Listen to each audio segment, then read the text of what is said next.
नमस्कार, PTC news देख रहे सभी दर्शकों का स्वागत। मैं हूं आपके साथ अतुल वर्मा, लेकर हाजिर हूं प्रदेश की तमाम खबरों का हाल। बुलेटिन का आगाज करेंगे, लेकिन सबसे पहले एक नजर हेडलाइंस पर। हरियाणा में निकाय चुनाव के लिए आज से नामांकन प्रक्रिया की शुरुआत। 8 नगर निगमों में मेयर और पार्षद पद के लिए होंगे चुनाव। चरखी दादरी में रिटायर्ड फौजी ने मामूली सी बात पर की मां की हत्या। शराब पीने से रोकने पर मारी गोली, आरोपी गिरफ्तार। रोहतक की तेज कॉलोनी में युवक पर फायरिंग करने की घटना का सीसीटीवी फुटेज आया सामने। घायल और पीड़ित युवक ने मामले पर दिया बयान। यमुनानगर के गांव तुगलपुर में पिता ने बेटे पर की फायरिंग में बाल बाल बचा युवक ने पुलिस को दी मामले की शिकायत। और खनौरी बॉर्डर पर अमन अनशन पर बैठे किसान नेता जगजीत डलेवाल का 7 दिन बाद शुरू हुआ मेडिकल ट्रीटमेंट। किसान नेता ने दी जानकारी।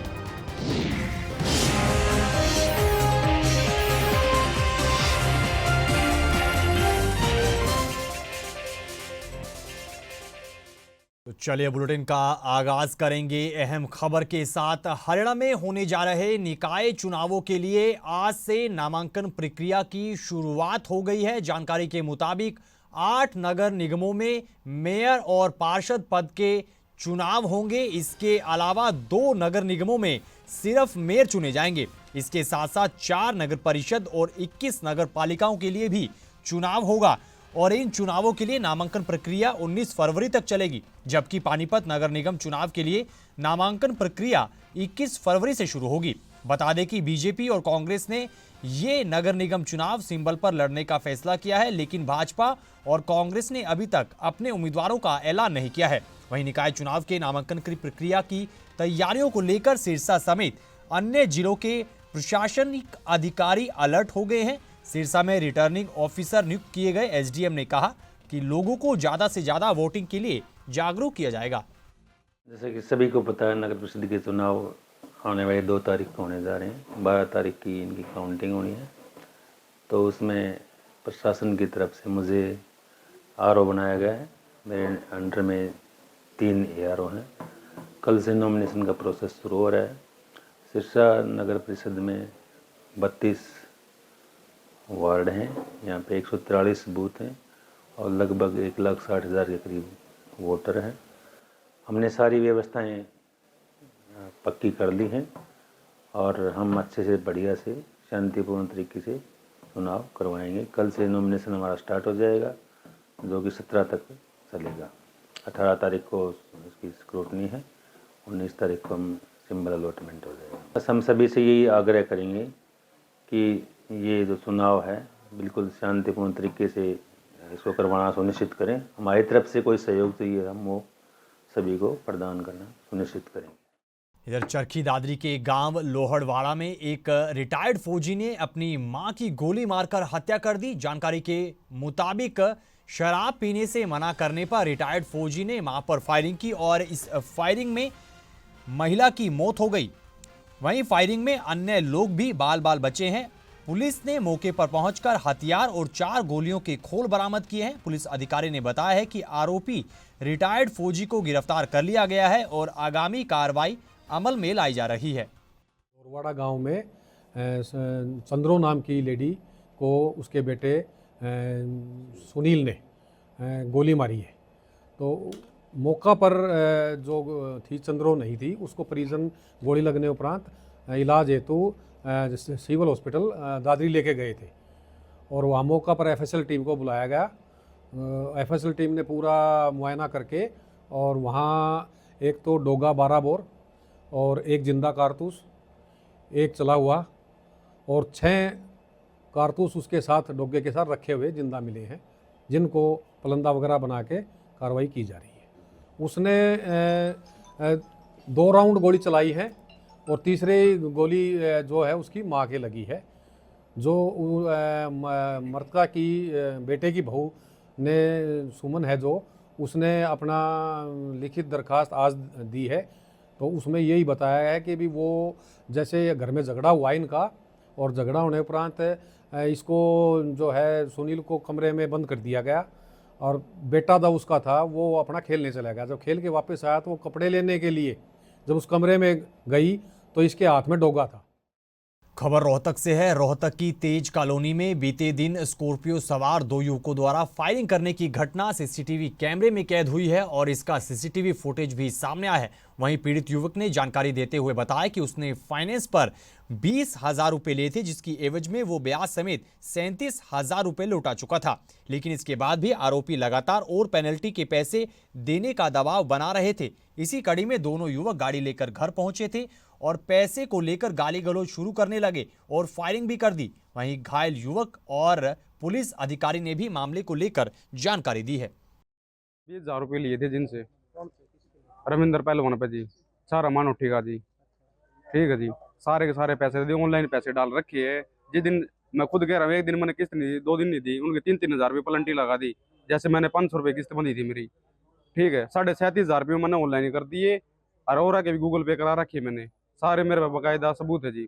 और फिर व्हाट्सएप पे रिकॉर्डिंग छोड़ रही कितनी बूढ़ी बूढ़ी चमारा का नू हाथ दे देंगे, नू कर देंगे, जाति सूचक बोल रहे जी, जान से मारने धमकी। परसों मेरे कमरे पर आके, मैं काम पे गया हुआ था मजदूरी करने के लिए, फिर मेरे मिसेज के साथ हाथापाई करके गए जी। मैं वो भी सब्र कर गया, मैं कोई बात बैठ के बात कर लेंगे। तो आज क्या हुआ? आज ये 2 जने आए जी, लवे लाडो रोड का जिसके पास काम करे जी, दोनों के हाथ में हथियार दे, आंधी गोली चला दी जी ने जी। हाँ जी, क्या कह रहे थे? ये जान से मारने की धमकी। एक भाई का तो पेट पे गोली भी लग भी रही है। गोली फायर कर दिया? हाँ, फायर कर दी जी। तो यहीं बैठे थे आप? हाँ जी, हम यही मेरे मकान के पास यहीं बैठे थे जी। ये जी 12-1 बजे की घटना है। ये छारा मोड़ उठ गया जी फाइनेंसर। ये अपना एक यार दोस्त है लल्ली, उससे उनका लेन देन था, तो वहाँ पे बैठे थे जी। तो एक स्कॉर्पियो आई, उसमें 2 बंदे आए जी, दोनों का हाथ में रिवॉल्वर थे जी। उनकी लातापाई होगी जी, उन्होंने अपनी गोली गाड़ी चला दी जी। अच्छा, क्या कह रहे थे? आते जी पहले तो गाली गोली देने लग गए जी, रात बिरादरी में वो गाली गोली देने लग गए, तो उनका मैटर हम बोल नहीं उस टाइम। फिर उन्होंने गोली गाली काटी ना जी, जब हम छोटे में छोटाई करवाने लग गए जी, छोटे में छोटाई करवाने लग गए तो जो उन्होंने गोली गाली चला दी। तो ये गोली जी पता नहीं जी दीवार से टकराई जी, किससे टकराई, वो मेरे आगे पेट में पड़ गई जी। हमें तेज कॉलोनी में फायरिंग की इंसिडेंट हुई है, ऐसी सूचना मिली थी। जिस सूचना पर हम तुरंत मौके पर पहुंचे। यहाँ आकर के एक स्कॉर्पियो गाड़ी में 2 बंदे आए हैं, जिनका वो फाइनेंसर थे और ललित से कुछ पैसे वैसे का लेन देन था, जिस बाबत यहाँ आकर के और इनका झगड़ा हुआ है। उन्होंने इनके ऊपर फायरिंग कर दी थी, जिसमें एक बंदे को कर्ण को गोली लगी। और सर सीसीटीवी में कुछ आया है? हाँ, सीसीटीवी में पूरी फुटेज है। सीसीटीवी कवरेज फुटेज हमने ले ली है और उनकी तलाश जारी है। टीमें बना दी गई हैं, उनकी तलाश कर रहे हैं, जल्द से जल्द उनको गिरफ्तार किया जाएगा। अगली खबर यमुनानगर से है। यमुनानगर के कस्बा छछरौली के गांव तुगलपुर में एक पिता द्वारा बेटे पर फायरिंग करने का मामला सामने आया है। वहीं इस फायरिंग में युवक बाल बाल बचा है। फायरिंग की घटना के बाद युवक ने जानकारी देते हुए बताया कि मामूली सी गलती के चलते पिता ने उन पर फायरिंग कर दी और इस फायरिंग में वो बाल बाल बच गए और इस दौरान पिता द्वारा उनकी बुलेट को भी आग के हवाले कर दिया गया। उन्होंने घटना की सूचना पुलिस को दी है। फिलहाल शिकायत के आधार पर पुलिस मामले की जांच कर रही है। मैं कुछ नहीं, मैं खेत में आया था पैप बदल का, तो डैडी अंदर थे आया। डैडी ने क्या नाम लेकर 2 फायर मेरे पर करे, मेरे पैरों में लगे। मैं भागने की कोशिश की, डैडी ने मोटरसाइकिल काट का, मैं मोटरसाइकिल बाहर मोटरसाइकिल गली में गिरी तो 2 फायर डैडी ने मोटरसाइकिल पर करे। वह मोटरसाइकिल मेरी थी ना जियो, इस करके मोटरसाइकिल तोड़ दी। लड़ाई पैप पीछे हुई थी, मैंने पैप थोड़ा गलत जोड़ दिया था खेतों में। ये 4 बार पोटो ही हैं जी। क्या कहा है? अब तो पता नहीं कहाँ है। कितनी गोली चलाई? मेरे पास 4 गोली चलाई। आज हमारे को सूचना मिली कि गांव तुगलपुर में फायरिंग हो गई है। जिस सूचना पर हम यहाँ गांव तुगलपुर में पहुँचे, जहाँ पर तुगलपुर में पता चला है कि जगदीप उर्फ जग्गी एक लड़का है, उसके पिता ने उसके ऊपर जान से मारने की नीयत से 4 फायर करे हैं। जिस संबंध में उसने अपने पिता के खिलाफ हमारे को एक दरखास्त दी है, जिस पर हम आगामी कार्रवाई कर रहे हैं। कोई उनका आपसी मनमुटाव चल रहा था पारिवारिक, एक गोली किसी को नहीं लगी और फादर अभी हमारे को नहीं मिला, तो फरार है वो। अब उसके खिलाफ मुकदमा दर्ज करके कार्रवाई अमल में लाई जाएगी। खबरों में आगे बढ़ेंगे। अगली खबर का जिक्र करेंगे। एमएसपी कानून की मांग को लेकर आमरण अनशन पर बैठे किसान नेता जगजीत डल्लेवाल का 7 दिन के बाद मेडिकल ट्रीटमेंट शुरू हो गया है। खनौरी बॉर्डर पर किसान नेता ने जानकारी देते हुए बताया है कि बीते 6 दिनों से डल्लेवाल की नस ना मिलने के कारण डॉक्टर्स को काफी परेशानी आ रही थी, लेकिन अब उनका मेडिकल ट्रीटमेंट शुरू हो गया है। इस दौरान किसान नेता ने आंदोलन की आगे की रूपरेखा को लेकर भी जानकारी दी है। किसान अंदोलन 2 जो पिछले 364 ਦਿਨਾਂ ਤੋਂ ਚੱਲ ਰਿਹਾ ਹੈ ਸ਼ੰਭੂ ਖਨੌਰੀ ਤੇ ਰਤਨਪੁਰਾ ਬਾਰਡਰ ਤੇ ਪਿਛਲੇ 77 ਦਿਨਾਂ ਤੋਂ ਖਨੌਰੀ ਮੋਰਚੇ ਤੇ ਸਰਦਾਰ ਜਗੀਰ ਸਿੰਘ ਡੱਲੋਵਾਲ ਜੀ ਮਰਨ ਵਰਤ ਤੇ ਨੇ। ਕੁਝ ਦਿਨ ਪਹਿਲਾਂ ਉਹਨਾਂ ਨੇ ਮੈਡੀਕਲ ਸੁਵਿਧਾ ਲੈਣੀ ਸ਼ੁਰੂ ਕੀਤੀ ਸੀ। ਡ੍ਰਿਪ ਗਲੂਕੋਜ਼ ਇਹਨਾਂ ਨੂੰ ਦਿੱਤੀ ਜਾ ਰਹੀ ਸੀ, ਡ੍ਰਿਪ ਲਗਾਈ ਹੋਈ ਸੀ ਤੇ 6 ਦਿਨ ਪਹਿਲਾਂ ਉਹਨਾਂ ਦੇ ਜਿਹੜੀ ਹੱਥਾਂ ਦੀਆਂ ਨਾੜੀਆਂ ਜਿੱਥੇ ਆਪਾਂ ਗਲੂਕੋਜ਼ ਲਗਾਉਣੇ ਆ ਉਹ ਬੰਦ ਹੋ ਗਈਆਂ ਸੀ। ਜਦੋਂ ਹੀ ਗਲੂਕੋਜ਼ ਲਗਾਉਂਦੇ ਸੀ ਉਹ ਚੱਲਦੀ ਨਹੀਂ ਸੀ, ਨਾੜਾਂ ਲੱਭਣੀਆਂ ਜਿਹੜੀਆਂ ਉਹਨਾਂ ਦੀ ਵੇਨ ਲੱਭਣੀ ਮੁਸ਼ਕਲ ਹੋ ਰਹੀ ਸੀ। ਤੇ ਇਹ ਡਾਕਟਰਾਂ ਦਾ ਕਹਿਣਾ ਸੀ ਵੀ ਅਗਰ ਜਿਹੜੀਆਂ ਮੇਨ ਨਾੜਾਂ ਨੇ 2 ਅਗਰ ਉਹਨਾਂ 'ਚ ਡ੍ਰਿਪ ਲਗਾਉਣੇ ਆ ਅਗਰ ਉਹ ਵੀ ਬੰਦ ਹੋ ਗਈਆਂ ਤਾਂ ਦਿੱਕਤਾਂ ਆ ਜਾਣਗੀਆਂ। ਤੇ ਅੱਜ ਦੁਬਾਰਾ ਜਿਹੜੀ ਰਜਿੰਦਰਾ ਮੈਡੀਕਲ ਕਾਲਜ ਦੀ ਟੀਮ ਆਈ ਹੋਈ ਸੀ, ਉਹਨਾਂ ਨੇ ਪ੍ਰਯਾਸ ਕੀਤਾ। ਮੌਕੇ ਤੇ ਐਸਐਸਪੀ ਪਟਿਆਲਾ ਨਾਨਕ ਸਿੰਘ ਮੌਜੂਦ ਸੀ, ਏਡੀਸੀ ਪਟਿਆਲਾ ਮੌਜੂਦ ਸੀ ਤੇ ਅੱਜ ਤਕਰੀਬਨ ਸ਼ਾਮ ਨੂੰ 5:45 ਵਜੇ ਜਿਹੜੀ ਉਹ ਡ੍ਰਿਪ ਲਗਾਈ ਗਈ ਹੈ।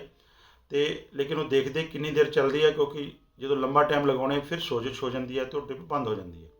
ਤੇ ਇਹ ਦੇਖਣਾ ਸਰਕਾਰ ਨੇ ਹੁਣ ਆਉਣ ਵਾਲੀ 14 ਤਰੀਕ ਫਰਵਰੀ ਨੂੰ ਮੀਟਿੰਗ ਵੀ ਰੱਖੀ ਗਈ ਹੈ। 11, 12, 13 ਨੂੰ ਸਾਡੀਆਂ ਪੰਚਾਇਤਾਂ ਨੇ, 11 ਨੂੰ ਰਤਨਪੁਰਾ ਸੰਗਰੀਆ, 12 ਨੂੰ ਖਨੌਰੀ, 13 ਨੂੰ ਸ਼ੰਭੂ। ਤੇ ਉਹਨਾਂ ਦੇ ਵਿੱਚ ਅਪੀਲ ਕਰਦੇ ਹਾਂ ਸਾਰੇ किसान वीरों ਨੂੰ, मजदूरों ਨੂੰ, आवाम ਨੂੰ ਵੱਡੀ ਗਿਣਤੀ 'ਚ ਪਹੁੰਚੋ।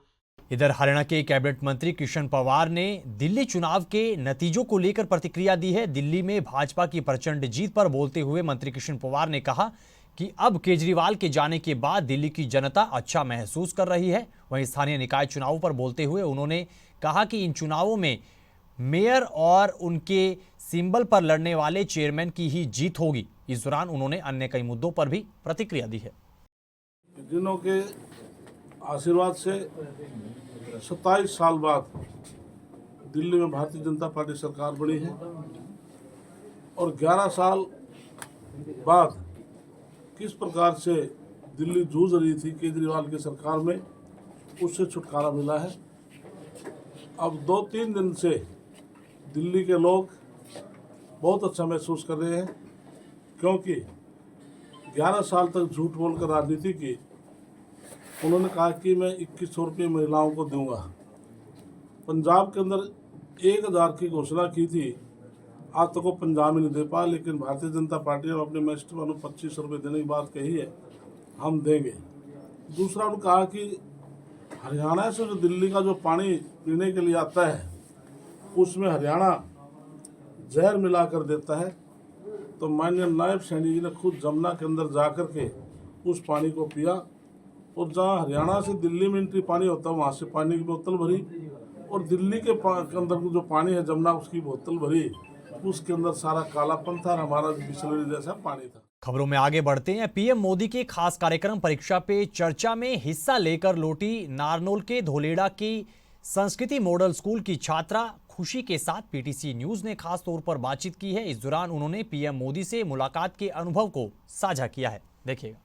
हमने यहाँ पे वीडियोस बनाई थी जो वहाँ पे जाके परीक्षा पे चर्चा जो 8th एडिशन है अब की बार, उसके लिए वहाँ पे सेलेक्ट किए गए थे पूरे ओवरऑल इंडिया से, जिसमें से 105 स्टूडेंट्स को सिलेक्ट किया गया था। वहाँ पे हम 24 से लेकर 29 जनवरी तक गए थे। जाने के बाद हमें वहाँ पे हमारे इंटरव्यूज़ हुए, बाइट्स हुई, जिसके आधार पे हमें शॉर्टलिस्ट किया गया 36 बच्चों को। वो जो बच्चे थे वो हर एक स्टेट से एक को ही रिप्रेजेंट करना था। फिर वहाँ पे जाने के बाद उनकी 18 के स्लॉट्स में वहाँ पे प्रधानमंत्री जी से बातें हुई थी। हमें वहाँ पर बहुत सारी जगह घुमाई, जैसे हमें 26 जनवरी की परेड दिखाई गई, एनसीसी रैली दिखाई गई, एक बीटिंग रिट्रीट की रैली दिखाई गई थी, हमें प्रधानमंत्री संग्रहालय घुमाया गया था। और फिर वहाँ पे हमने बहुत सारे लगभग सारे स्टेट्स के कल्चर को जाना, वहाँ पे फ्रेंड्स बनाए और हमें एग्ज़ाम से रिलीफ मिलने के लिए हमें प्रेरणा मिली प्रधानमंत्री जी से। खबरों में आगे बढ़ेंगे और अब सूरजकुंड मेले की तस्वीरें आपको दिखाएंगे। अंतर्राष्ट्रीय सूरजकुंड मेले में ओडिशा और मध्य प्रदेश से आए हस्तशिल्पकारों की कला की जमकर प्रशंसा हो रही है। उनकी कला आकर्षण का केंद्र बनी हुई है। जानकारी के मुताबिक ताड़ के पत्तों पर उकेरी गई उड़ीसा की पट चित्रलेखा ताड़ के पत्तों पर उकेरी गई उड़ीसा की पट चित्रकला मेले में पहुंच रहे पर्यटकों को काफी आकर्षित कर रही है। उड़ीसा से आए कलाकार ने बताया है कि ये कला करीब 200 साल पुरानी है और धार्मिक थीम के ऊपर ताड़ के पत्तों पर सुई के जरिए ये चित्रकारी की जाती है, जिन्हें काफी पसंद किया जा रहा है और पर्यटक जमकर खरीदारी भी कर रहे हैं। हम लोग इस टाइम उड़ीसा के स्टॉल पे खड़े हुए हैं और पटचित्रा पेंटिंग्स देख रहे हैं। These are the handmade paintings, but मैं पहले ऑलरेडी उड़ीसा जा चुकी हूँ, तो मैंने वो रघुराजपुर जहाँ ये पेंटिंग्स बनती हैं वहाँ लोगों के घरों में ये पेंटिंग्स देखी हैं।